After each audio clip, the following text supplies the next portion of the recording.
దేవుడు ఆదామును వెతకలేదు, ఆయన కోల్పోయిన స్వరాన్ని వెతికాడు.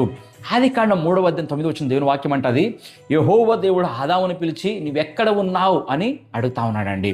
ప్రియ దేవుని సంగమా, బైబిల్లో అడిగిన మొదటి ప్రశ్న మనిషి నుండి దేవునికి కాదు కానీ అయితే దేవుని నుండి మనిషికి నీవెక్కడ ఉన్నావు అనే ప్రశ్న.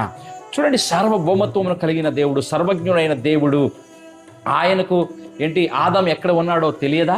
ఖచ్చితంగా తెలుసండి. మరి ఎందుకు అడుగుతా ఉన్నాడు గమనించినట్లయితే, ఎందుకంటే దేవుడు భౌగోళిక స్థితిని వెతకడం లేదు కానీ అక్కడ ఆయన ఆత్మీయ స్థితిని బయట పెడతా ఉన్నాడు. ప్రియమైన దేవుని బిడ్డారా, ఆదాము తోటలోనే ఉన్నాడు కానీ దేవుని సన్నిధికి బయట ఉన్నాడు.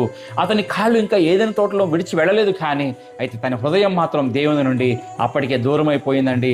చూడండి, గమనించండి ప్రియమైన, పాపం యొక్క మొదటి ఫలితం మరణం కాదు కానీ దూరం అయిపోవడం.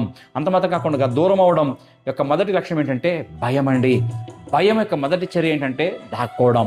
గమనించండి, పాపం చెయ్యక ముందు ఆదాము దేవుని స్వరాన్ని వినగానే పరిగెత్తుకుంటూ వచ్చేవాడు. అయితే పాపం చేసిన తర్వాత అదే స్వరం వినగానే దాక్కున్నాడండి.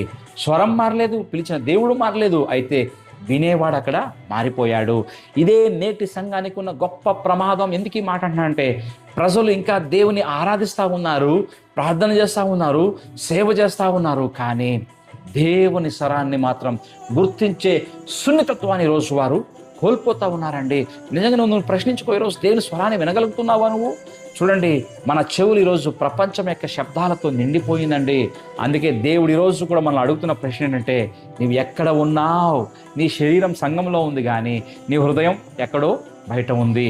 ఈరోజు నీ చెవులు ఆ స్వరానికి తెరిచి పెట్టుకున్నావా? నా మాటలు వింటున్నావా అనే ప్రశ్న ఈరోజు మనం అడుగుతున్నాడు. చూడండి, యోహాను రాసిన సువార్త 10:27 దేవుడు స్వతహా యేసుప్రభువు వారు అంటారు, నా గొర్రెలు నా స్వరాన్ని వింటాయి. చూడండి, గొర్రెకు గొప్ప భద్రత కాపరి చెయ్యి కాదు కానీ కాపరి స్వరాన్ని గుర్తించడం. ఎందుకు ఈ మాట అంటున్నానంటే, స్వరం తెలిసిన గొర్రె ఎప్పటికీ కూడా దారి తప్పిపోదండి.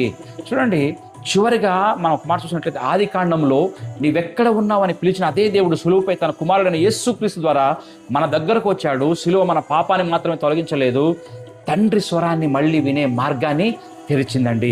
యేసు మరణించి పునరుత్థానమైనందున దూరమైన కుమారులు మళ్ళీ తండ్రి దగ్గరికి సన్నిధిలోనికి రావక అవకాశము కలిగింది. ఈరోజు దేవుడు నీ పేరు పిలుస్తా ఉన్నాడు. ప్రశ్న ఒక్కటే, నీవు ఆయన స్వరాన్ని ఇంకా గుర్తుపడుతున్నావా, లేక ఈ లోక శబ్దం నీ చెవులను మూసివేసిందా?